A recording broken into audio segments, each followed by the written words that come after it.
now like to invite Reverend Nancy Vogel to read the sending found in the back of the celebration program.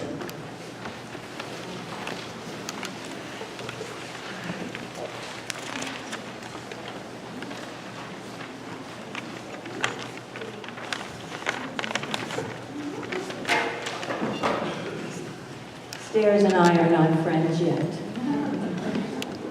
On behalf of your Gloria Day family, Pastor Marilyn, we offer you this sentiment. For your faithful service to the Lord, for when he asked, "Whom shall I send?" you humbly replied, "Send me."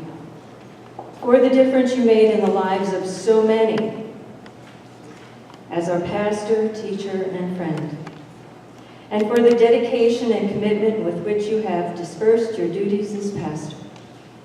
We congratulate you on your retirement, and it does have its perks, and pray that God will continue to bless you and your family as you enter this new chapter of your life.